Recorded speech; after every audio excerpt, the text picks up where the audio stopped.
Hi, and welcome to another episode of Hot Takes with me, the Silver Fox.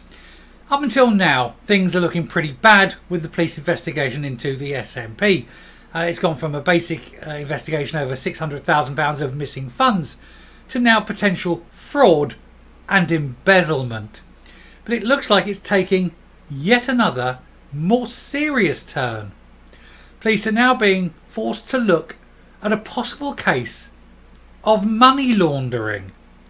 And on top of that, there is the ethical question of cash for seats, where a donor will make a substantial donation and in return will be parachuted in to become an MP or an MSP. This is quite clearly criminal behaviour. And the police are now looking into this on top of everything else. How low does this party have to go financially? How low does it have to be, in terms of its honesty or dishonesty, before people within even the SNP start questioning the shady tactics that they're using? It seems to be that they can break any law, and the SNP supporters will support it because it's a law broken for the right reasons. It's quite clearly immoral, and it goes to show how low the SNP membership must be if they accept it. We'll take a look at this story, see what's going on, see why it's now turning into an absolute nightmare of all sane proportions. Here goes. So SNP police face complaint over alleged cash for seat scandal after accounts revealed some financial records were missing. And of course the accountants themselves couldn't even put in, when they eventually found a set of accountants, couldn't even put in a complete set of accounts. They had to sort of throw in notes to the auditors left, right and centre to say there's no notes of showing where this money came from here or where the expenditure on that was there. They've made assumptions but they've got no proof. But the basic numbers of this, but they cannot guarantee each and every entry. So it goes to show how bad the accounts are. Now, if it was a private company, it would certainly involve a complete tax inspection. And I'm surprised that that hasn't happened. Anyway, a complaint was made to police in Manchester about the Nationalists allegedly accepting money to help people be elected to the House of Commons, with Police Scotland now looking into this. And you're wondering why Manchester? Well, of course, they couldn't find those accountants in Scotland. They had to go to one in England. And their accountants that they found were in Manchester. So it doesn't half make you think that maybe it was someone in the accountants at Manchester has come across this and decided this is far too shady and reported it to the police. Because accountants are under obligation. They're not lawyers. They don't have the same protection in law. Where if you were to commit a crime or whatever and to have a lawyer, or be accused of a crime, should we say, have a lawyer, you could discuss anything with your solicitor, and that would be subject to, secrecy. There's that confidence. You don't have to reveal. The solicitor doesn't have to reveal what was discussed. It's the same as like with a priest kind of thing. It's a confessional. But accountants don't have that quite same thing. They have the professional body. They don't reveal what's in the accounts. But if they come across something that is dodgy, they actually have an obligation to report it. And so I suspect that someone at the accountants has reported this to the police, which goes to show how shady their accounts are. Anyway, the SNP is facing further police probe after it revealed a complaint was made that the party received donations in return for helping people be elected as an MP. The alleged cash for seat scandal is currently being looked at by cops in Manchester and Scotland. And I think Manchester police have got more of a chance of finding it because obviously they're not in the pocket of the SNP. It revolves around the qualification made in the Nationalist accounts, which were published earlier this week. AMS accountants of Manchester signed off on them, but aired concerns that there were missing financial records, including receipts for some of the money which was received for donations, raffles and fundraising. The accountants wrote, during the course of our audit, we identified that original documentation in respect to some items of cash and cheques received for the current and prior year relating to membership, donations and raffle income were not kept by the party. In other words, money came in and they've got no way of proving where it came from. And so that could be someone saying, well, look, here's a few £100,000, I'd like to be an MP. Oh, we'll sign you up to the party. Oh, yes, okay, we'll put you on a list somewhere. And they could push him in. And there's no reason why that shouldn't happen. They've got no paperwork to show it didn't. The accountants continued. We've been unable to satisfy ourselves by alternative means regarding the completeness of income in respect to the above limitation in scope. Consequently, we are unable to determine whether any adjustment to income is necessary in the current or prior year and potential impact on opening reserves accordingly. And then there's this complaint. After they've done that, they put that out there, basically saying we can't guarantee what's in these accounts. There's monies in there, there's receipts in there, we don't know. But a complaint now has been made to police in Manchester that the missing receipts were actually to do with money laundering due to the unregistered cash gifts to the party being put down as funds brought in by fundraising. The Sunday Mail reported, it says that donations there are no records of, hundreds of thousands of pounds of donations that were allegedly raffles, fundraising, etc.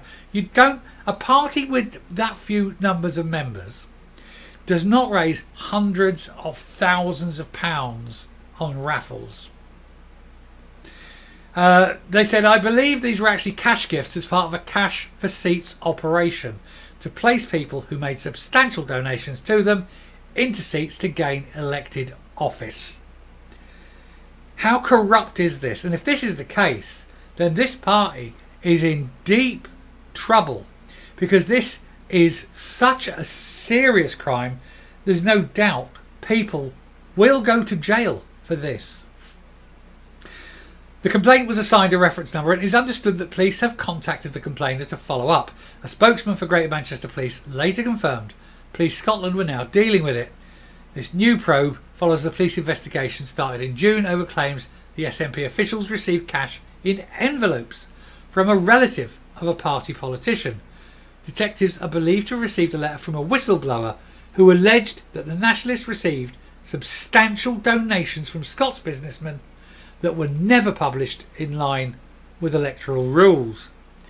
Operation Branch Bomb is still ongoing into the embezzlement and misuse of funds within the SNP. So, as a quick summary, we're looking at misuse of funds, embezzlement, fraud, and now money laundering and corruption by having cash for seats. This party wants to be taken seriously. It wants to be the party of government. It wants to have an independent Scotland and rule it. This party is a collection of crooks. The cash is also no longer in the official SNP accounts, with them showing that the party made a loss of more than £800,000 last year. This slump came amid a fall in membership from 104 to 74,000 in June. Membership income fell from 2.5 million to 2.2 million last year. Previously, the Electoral Committee accounts had information about the Independence Fund, but this was missing for 2022 figures as well. Mr Murrell is still also owed £60,000 after giving the party a £107,000 loan in June 21 to help with cash flow. Scottish Labour Deputy Leader Jackie Bailey, God bless her, should we Dame Jackie Bailey please, let's give her a title, said things keep getting murkier for the SNP and these fresh revelations raise new questions for this scandal hit party. Conservative Chairman Craig Hoy said there seems to be no end to the allegations about the SNP's murky finances. It's for the police in Manchester to make their own investigations, as Police Scotland have. But after this week's disclosures about the huge deterioration in their finances, the Nats, for their own good as well as the sake of transparency, should be upfront about exactly what's been going on. And there is no chance in hell of they being upfront, honest, open and transparent. I foresee a lot more blue tents in front of a lot more houses. especially if they're now looking at money laundering on top of everything else. And you have to wonder where this money's coming from that they need to money launder it. How deep are they into nefarious activities? Is there dealing? Are they doing the old John DeLorean? You know, backroom deals, boxes full of Colombian marching powder, trying to raise funds, passing it off as donations? I wouldn't put it past them. This high drug rate death in Scotland is possibly down not just to SNP mismanagement, but probably down to SNP being the biggest criminal organisation in Scotland. Anyway, I shall stop there and round off and come up. I'd like to say you couldn't make it up, but as time goes on, more and more things come out. I find that every new sort of revelation is increasingly easier to believe. I've started to get to the point where I'm no longer surprised at some of the claims being made. They're quite outrageous. And yet, no, I'll accept them. I'll accept them. Because you couldn't make it up anymore. We've gone through the looking glass. People must see the problems that are absolutely besetting this party. It is unbelievable, except for the fact that we all believe it.